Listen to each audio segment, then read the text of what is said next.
It's the return of Rasmus. We have managed to sign him for our West Brom save, and he is a real challenge for our first game in the Premier League. We are versing Manchester United, but luckily, we've made a couple other signings. Probably still not as good as Manchester United, but decent signings.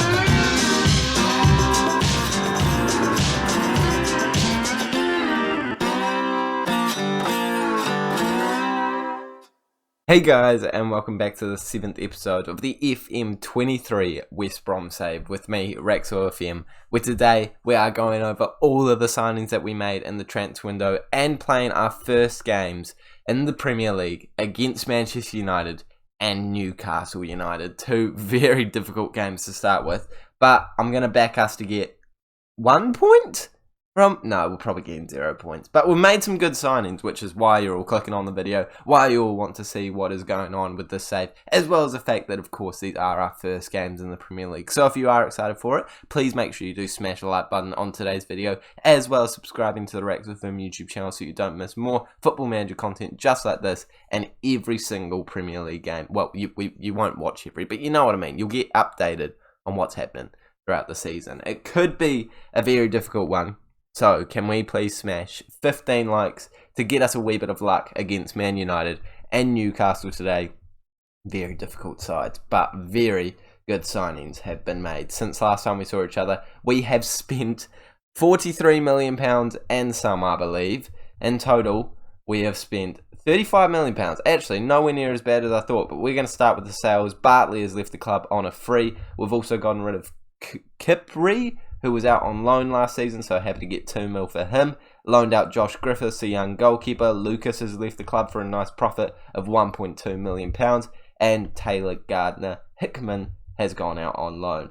Now for the signings. The first player that we bought in for £5.5 million is Taylor Harwood-Bellis, who I feel like is such a bargain. Going out on loan, getting experience last season in the Sky Bet Championship, 3.5-star current ability, considered to be a decent Premier League player of Premier League standard. And I think those stats do absolutely tell that story too. He's got ability, he's got potential. I think this man was a bargain for 5.5. Very happy to have him in our centre-back position. Next to him at left-back, we've got Ryan Bertrand. And I think I've been quite realistic with this signing here. It's good to get a good, experienced player from the Premier League.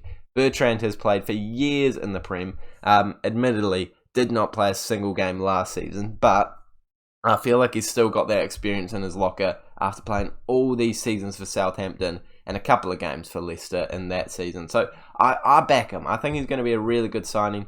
34 years of age, so getting on, but obviously not too high of a wage fee, and coming in on a free. I think it's a perfect deal to lock down that left back position for us. Of course, we've brought in Rasmus. What a signing he is. I cannot believe I managed to sign him with this team. I really did think some big clubs would be going after him. He is coming for £12 million, could eventually rise to 22, which I feel like is such a bargain for a player worth so much more than that. We are paying a lot of money for him though. So if we do get relegated, it is not going to be very good for us. But he is an incredible player. I think definitely worth paying that much money for. If we're going to pay that much money for someone, it's going to be him. And to be honest, a bunch of players, like really random ones that I was trying to sign, were asking for this kind of money. So to be honest, to give him that kind of money, I don't feel so bad about, because he does have the quality to back up those claims. Then we've got Fabian Ryder, who is also getting insane amounts of money, but again, is such a good player. I've never heard of him in Football Manager, but he seems like an absolute wonderkid. 5-star potential, 4-star current ability, comes in for just 12.5. Very similar to Rasmus, actually, in everything that has happened here. But he's just such a good player, so young, got potential, already worth so much more than what we paid for him. I think it was a brilliant signing. It's just that it is a big wage. So if things don't go well this year, we are in for serious trouble financially. And the last signing that we made is another player that we signed last save in the Manchester United series. It's Alban Lafont, and I'm very surprised we could pick him up for just £3 million, but could eventually rise by £2.5 million to 5.5. But even that would be a bargain for this top quality goalkeeper, he is already considered to be a good Sky Bet Championship player, which I think is so not true. He is clearly at the level of a Premier League goalkeeper. He is a really good player. He was signed for us in the Manchester United beta save at this exact same time. He was our goalkeeper all throughout this year. He did a brilliant job. So I think he is a massive upgrade for such a cheap fee. Welcome to the club, Lafont. So with all those transfers done, I think we are ready to start the series. I'm worried that I've signed someone or sold someone late in the season. Oh, we did sell a couple of players late in the season. Button has left the club. Matt Phillips has left the club. And a player went out on loan. But no other signings apart from that. So our team is now looking like this going into the season. I think this is a really, really good squad. And I've done a good job of mixing up the players that we used to have, the players that we now have. You know, we've done a very, very good job. Actually, I skipped a signing. There's another player that I haven't talked about. Here we go. Sorry, I got excited by Rasmus. It's Nicola Casale. And I don't think I'm saying that correctly at all. But this man is a headache. Because I remember when we picked him up. £1.8 million. Absolute bargain. It was a no-brainer. How could I not sign him? But I had already picked up the centre-back from England, Harwood Bellis, who again was a no-brainer. But now I have a bit of a predicament. Because Nicolo is really good. Really good, obviously. But we've also got O'Shea and Harwood Bellis. And Harwood Bellis, for me, 21 years of age, he's a nailed-on starter, absolutely. But then we've got O'Shea, who has brought us up through the ranks, and we have Nicolo on the bench. So I don't really know who to start. And then to add more fire to the flame, we've got flame to the fire. I don't know what is the phrase there. I don't know. It's not important. But we've also got Nathan Phillips hanging around the team, who probably deserves some first team spots.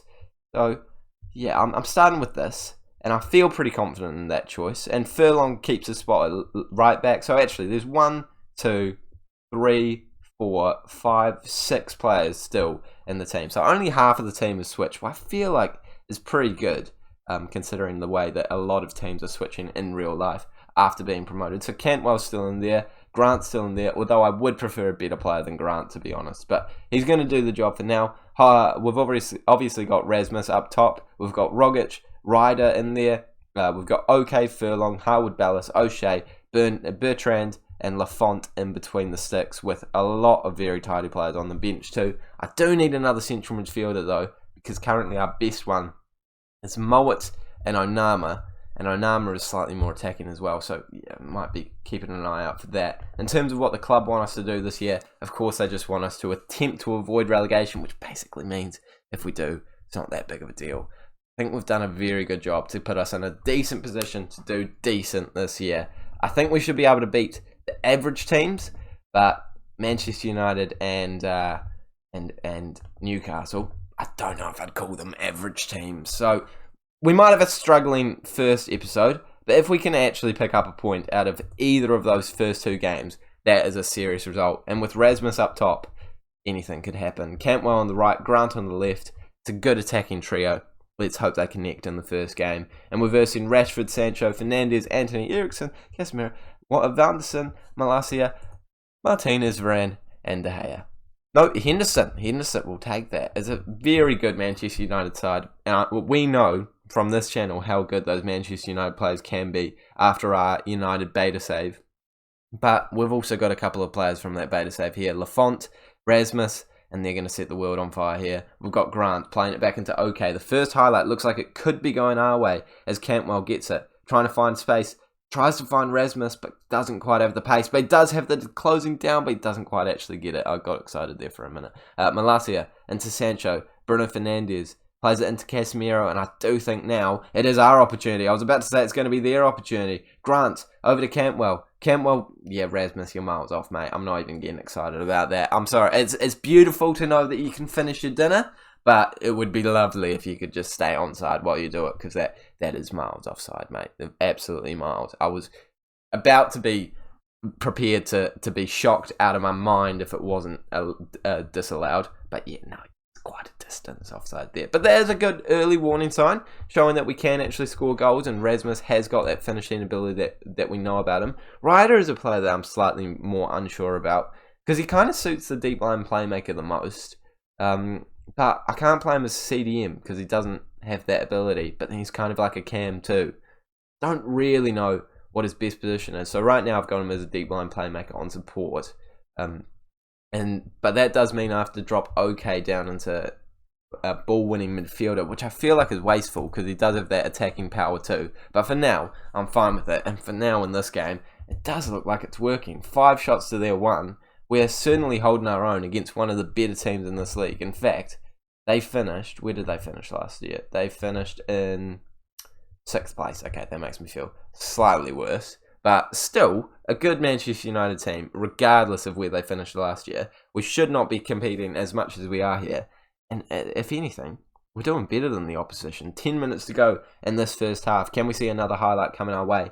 Or are we going to see an against the run of play goal? I mean, their quality would suggest that they just need one opportunity like that to stick it into the back of the net. That's exactly what's happened. It's a very, very lucky chance. And it's kind of scrambled past our goalkeeper Lafont to concede his first goal in a West Brom shirt. Vanderson running down the right wing, cuts inside, finds a bit of space, and you'd think he would be able to finish that super easily. But our player at right back, Furlong, trying to come in, block it, doesn't quite do it.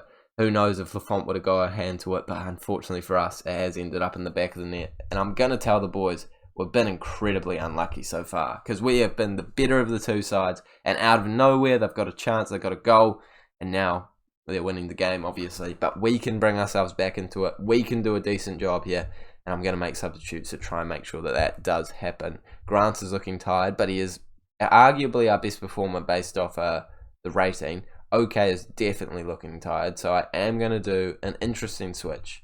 Going to be this. No, not that. Onama on, move it into this formation, and I'm going to get him as a deep line, Ryder as a deep line, and Onama as the box-to-box, see how that goes for the rest of the game. And while I'm here, I might give O'Shea a bit of a break and get, I can't remember his first name, because I can't say that name, Casale, we'll say, Casale into the team. I'm sorry, I don't know how to say his last name, but I could say his first name, but I just can't remember what it is. Okay, 20 minutes to go in this one. Rasmus is also looking very tired, but I can't bring myself to bring him off because he's our star. No, I've got to bring him off. I've got to let him know early doors. He's got to be scoring goals. So Dike is going to come on for some first team football. Grant is also tired, so we will bring Dow on. Do we switcheroo? Cantwell get onto the left hand side.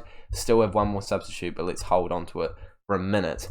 And let's go positive and demand more from the boys. This is still a very good result to start our year off, but it will be disappointing if we don't get anything out of it. Can we at least see a highlight footy manager? See something? I've got one more substitute to make, and I'm going to have to bring on an attacking player. It's going to be Wallace to come on.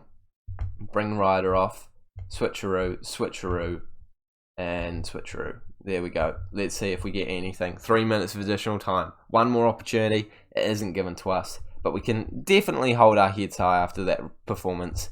It is really unfortunate that we haven't managed to win it though, or even come away with a draw actually, because we have kind of outperformed them statistically, just haven't gotten the right result. It's unfortunate, it is unfortunate, and I think we're currently sitting 20th place, which seems incredibly unlikely. Okay, it is, yep, so every single team has won by 1 goal, and for some reason we're just plonked on the bottom of the table. Alright, sounds good.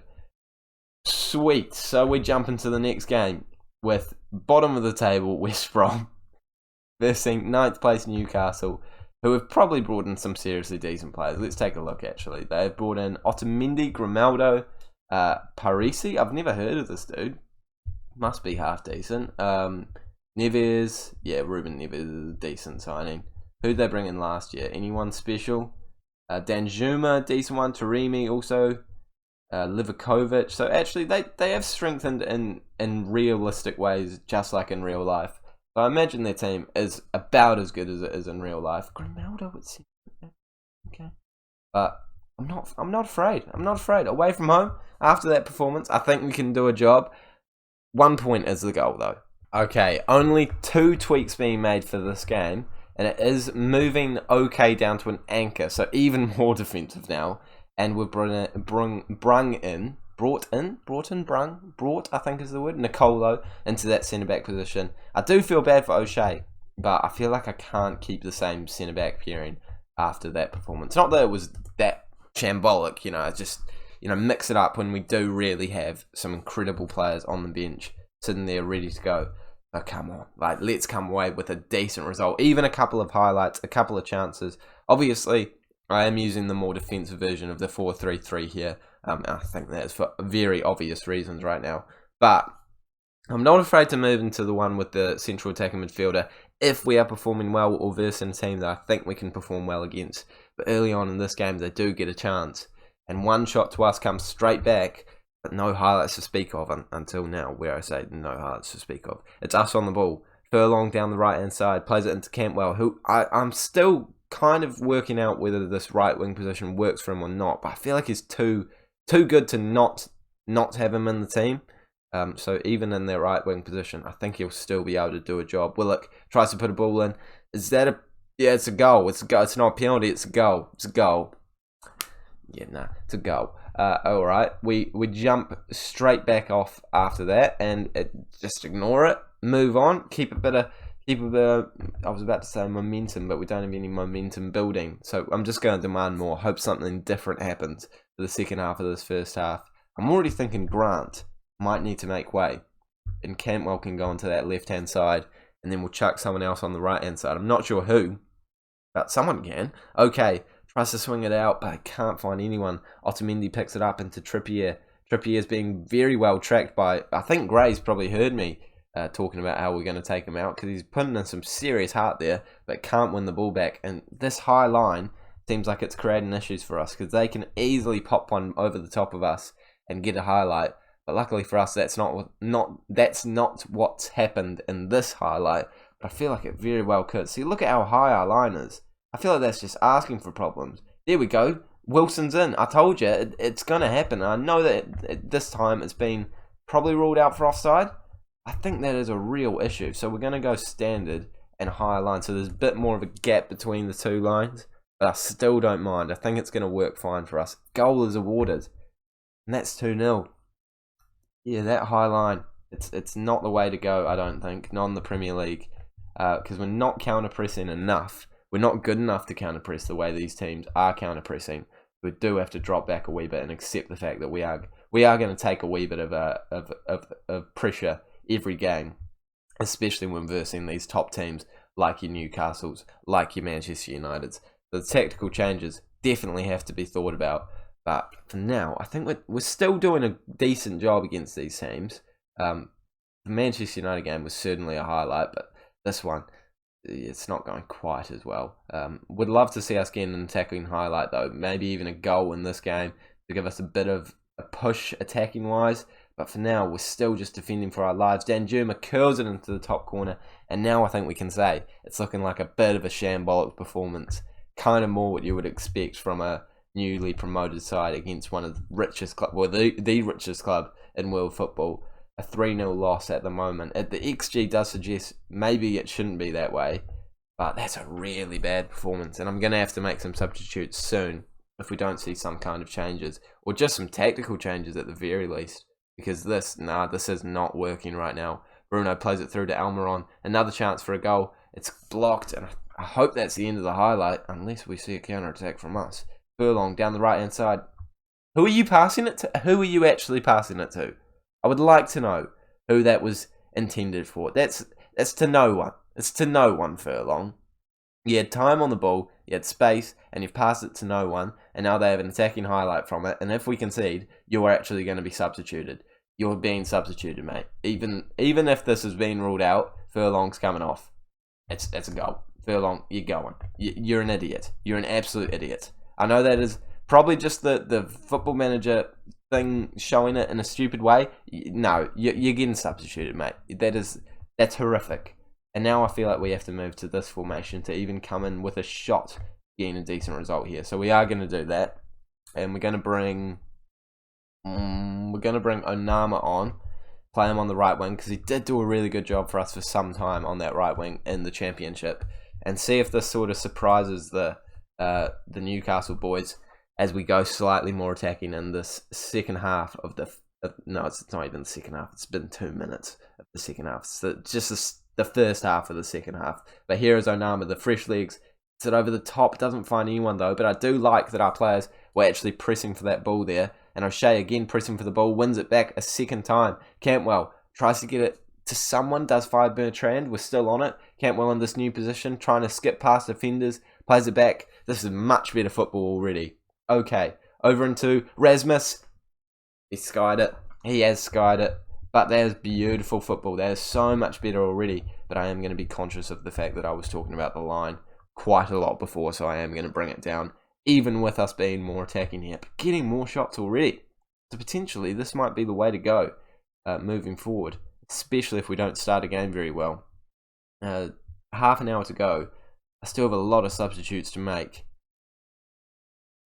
I can't bring myself to bring off... No, I've got to. He's tired, he's not playing well, and Dike is right there on the bench. I think I really forget often that we have Dike as an option, because Dike is really, really good, and arguably should not be on the bench. After being the top goal scorer with, like 30 goals in the championship, he has been demoted to the bench, and he probably has every right to be quite upset about that. But luckily for us, we do have Rasmus up top, so I'm not gonna complain about having that option at all, but he's probably going to complain at some point if he doesn't get more first team opportunities. So let's give him one here and hope that this highlight is continuing, because that did not feel like a highlight, Football Manager. Okay, demand more. Go on to positive. We've lost the game, but we want to get a goal, and we'd ideally not like... we would like to not concede 1-2. Dowell is going to come on for the last couple of minutes and hope that something happens in this highlight. In the last couple of minutes, is there going to be a highlight? There's not even going to be a highlight, is there? 3 minutes of additional time. There is a chance. Come on. A goal would be beautiful. It would just be a consolation, but it would honestly, getting that goal, I feel like is going to push us over the line to do a decent job in the next game. Because right now, we're going into games against teams that we want to get results against, and we haven't scored a single goal. The confidence has got to be at an all-time low. But here, Dike scores, makes it 1-0. Well, it's not 1-0. It feels like 1-0. It feels like 1-0, but it's 4-1. Yeah, I actually am reflecting upon my celebration of that. I don't have a camera, as you can see, but I did a fist bump for that, and then I've remembered that was a consolation goal in the 90th minute to make it 4-1, not 1-0. So... but I'm happy we scored. I'm very happy about that, actually. See, I sound mental, but I've not reacted well to that at all. I'm not that upset with those two games. Like, we really held our own against United. We scored against Newcastle after a tactical change. I mean, there's positives there. And Dike is surely going to be asking me to start some games at some point soon. And I'm thinking, potentially... he should be. But Rasmus can't really play anywhere else. I'm not going to play with two cams. He can play as two strikers. He can play as a cam. But actually, hold on. Hypothetical situation. If I move Rasmus down into cam, Rogic can't play on the wing, so Rogic would have to come off. And he hasn't started brilliantly, so actually I'm not that upset about that. Dike into there. And yeah, I mean, that would work. Switcheroo that. That could be our tactic for the next game against Everton. It might be. But for now, that is where we're ending this episode. We will come back probably sometime around October, just to talk about transfers that we've made since last time we saw each other and to see how we're doing. I'm trying to blast through this series. To be honest with you, I'm pre-recording this so much, I haven't even released the first episode. I am addicted to this save right now. It is a very good save. I hope that you're enjoying it too. If you are, smash the like button, as well as subscribing to the Rex FM YouTube channel. I will see you all later.